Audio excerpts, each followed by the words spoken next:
میرے بھائیوں، آج کی محفل کا سب سے پہلا پیغام آپ کی خدمت میں یہ عرض کرنا ہے کہ دین کو جب بھی سمجھنا ہے کتاب و سنت کی روشنی میں سمجھنا ہے۔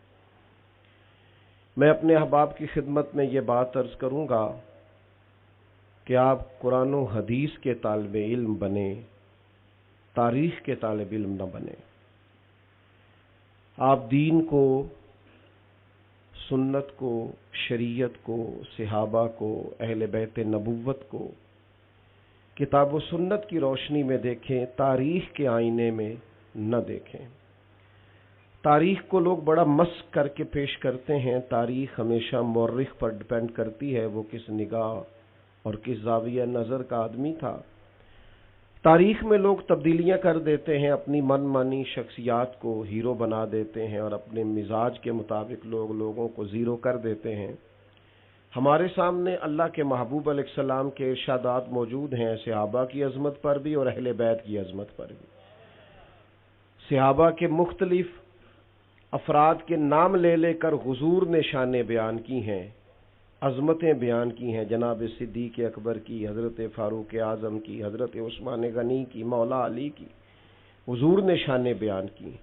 اور نبی پاک نے نام لے لے کے عظمتیں بیان کی ہیں، حضرت حسنین کریمین کی، سیدہ فاطمہ کی۔ تو جب ہمارے پاس واضح ارشادات موجود ہیں تو پھر ہمیں تاریخ کے تناظر میں جھانکنے کی ضرورت نہیں ہے۔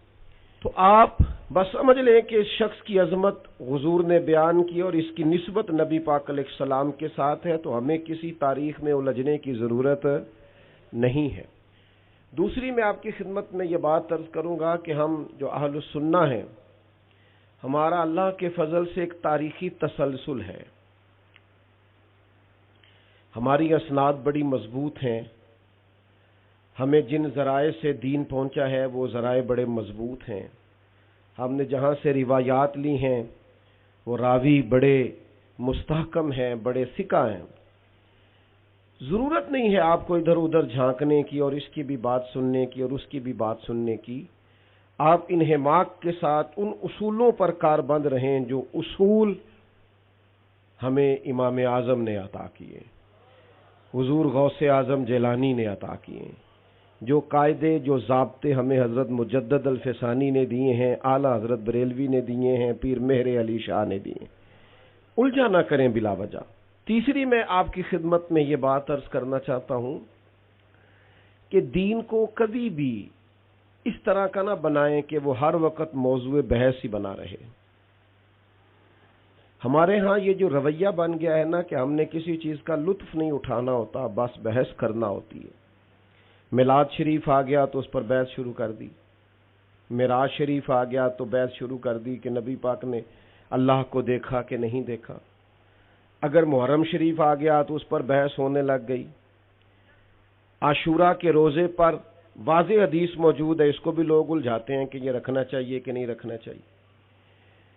آپ اس پر بھی الجھ رہے ہیں کہ محرم میں نیاز پکانی چاہیے کہ نہیں پکانی چاہیے۔ اب آپ لطف کب لیں گے؟ آپ دین کا ذوق کب لیں گے؟ ساری زندگی ابحاث کتنی ہوئی ہیں، کتنی ہو رہی ہیں، یہ ہوتی رہیں گی۔ آپ اس خاص لطف کی طرف بڑھیے، اس خاص ذائقے کی طرف بڑھیے، اس خاص شوق ذوق کی طرف بڑھیے۔ میں آپ کو ذاتی طور پر اپنی بات بتاتا ہوں کہ میں لطف لیتا ہوں۔ میں میلاد شریف کا بھی لنگر پکنے لگتا ہے تو دوستوں سے کہتا ہوں چاول بھی سونا بندوبست کرنا، اس کے لیے بزم بھی خوبصورت سجانا، آنے والوں کا اکرام بھی زیادہ کرنا۔ کوئی بھی آپ دین کا کام آ جائے تو آپ اس کا ذائقہ لیں۔ میں نے آپ کو اپنی والدہ محترمہ کی ایک دفعہ ایک بات عرض کی تھی۔ بہت امیر گھر نہیں تھا ہمارا، تو والد صاحب بڑی عید پہ ایک چاول کا توڑا لے آئے، تو چاول بڑے اچھے تھے۔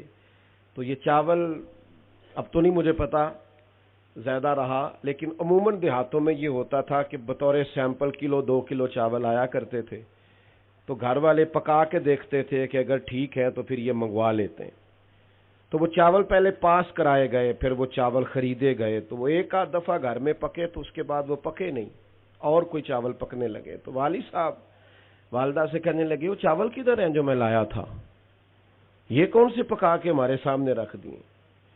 تو یہ سادے لوگوں کا لطف لینے کا طریقہ ہے۔ والدہ صاحبہ نے جو جواب دیا اس میں جو شوق تھا اور جو سادگی تھی اور دیہاتی لوگوں کا جو اصل روایتی پن تھا وہ چھلک کے سامنے آیا۔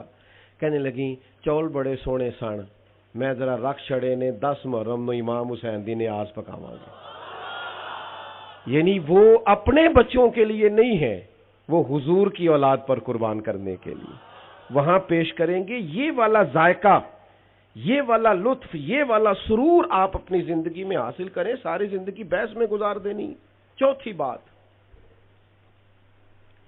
آپ کی خدمت میں عرض کرنی ہے، جسمانی زندگی تھکا دینے والی زندگی ہے، انا کی زندگی ہے، یہ عزت اور شہرت اور انا پرستی اور مختلف بتوں کے معاذ اللہ پرستش کی زندگی ہے، تکبر کی زندگی، فلاں ہوتا ہوں میں، فلاں ہوتا ہوں میں، فلاں ہوتا ہوں۔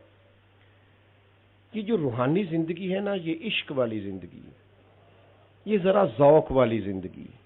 اس میں نا تھوڑا سا انسان تازہ دم رہتا ہے، اس میں اس کی کیفیات مضبوط رہتی ہیں۔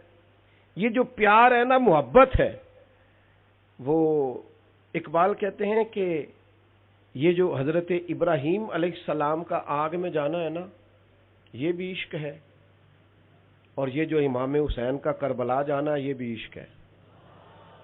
فرماتے ہیں صدق خلیل بھی ہے عشق اور صبر حسین بھی ہے عشق۔ یہ دراصل عشق ہے، وارفتگی ہے۔ اپنے اندر نہ یہ سارا دن خشکی نہ پیدا ہونے دیا کریں۔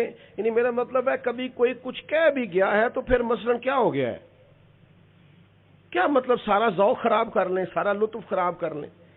اپنی کیفیات کو گڑبڑ نہ ہونے دیں، یہ سارا عشق ہے، اس عشق کا لطف لیں۔ پانچویں بات آپ کی خدمت میں یہ عرض کرنی ہے کہ جو بڑے ہوتے ہیں نا، بڑے،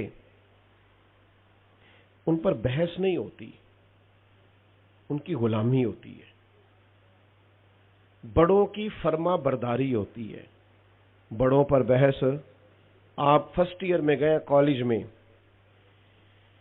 یا آپ درسیات میں درس نظامی میں داخل ہوئے ہیں، پہلے دن آپ کے استاد صاحب آئے ہیں کالج میں، اسکول میں، مدرسے میں، کسی جگہ بھی، سمجھ لیں اردو کے ٹیچر آ گئے، انہوں نے آ کے کہا کہ نکالو کتابیں، سبق پڑھیں۔ تو اب شاگرد کہنے استاد جی ہم نے نہیں پڑھنا، پہلے آپ یہ بتائیں کہ آپ ایم اے اردو ہیں، اور پھر اگر آپ ایم اے اردو ہیں تو ساتھ یہ بھی بتائیں کہ آپ نے ایم فل کیا ہوا ہے، یا آپ بی اے ہیں تو بی ایڈ ہیں، آپ ایم اے ہیں تو ایم ایڈ ہیں، اور پھر یہ بھی بتائیں اگر آپ کی ڈگریاں ٹھیک ہیں تو آپ کوئی تجربہ رکھتے ہیں پڑھانے کا پہلے، اور پھر اگر تجربہ بھی رکھتے ہیں تو یہ بتائیں کہ اس ادارے میں آپ میرٹ پہ ہیں کہ سفارش پہ ہیں۔ تو یہ سارے سوال اگر شاگرد پوچھے تو استاد جواب دے گا؟ کیوں جی، غلط سوال ہے،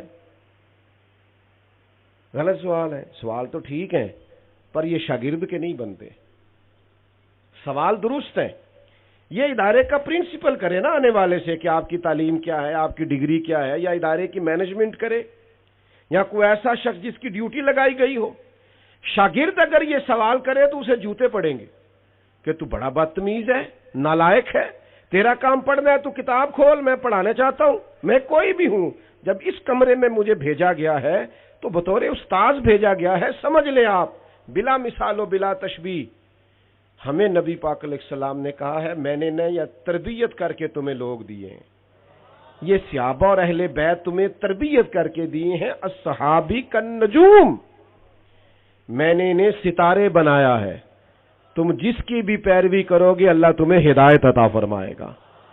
ہم نے ان پر بحث نہیں کرنی، اللہ کے محبوب کی شان ہے وَيُزَكِّيكُمْ، حضور تزکیہ نفس کرتے ہیں، اور نبی پاک علیہ السلام چھوٹی چھوٹی باتوں پر تزکیہ کرتے تھے، چھوٹی چھوٹی باتوں پر، یعنی بس پھول بوٹے بنے ہوئے ہیں، نقش و نگار، یہ ہمارے عرف میں کہتے ہیں کڑھائی ہوئی ہے، اس طرح کے پردے گھر میں لٹکا لیے تھے سیدہ پاک نے، حالانکہ جائز ہے، کوئی مسئلہ نہیں، ہماری مسجدوں میں لٹکے ہوئے ہیں آج کل، بالکل کوئی ممانعت نہیں شریعت کی، انسانی شکل نہ بنی ہوئی ہو، نقش و نگار بنے ہوئے تھے، سیدہ فاطمہ نے پردے گھر میں لٹکا لیے، حضور تشریف لائے اور قدم اندر رکھتے ہی واپس چلے گئے۔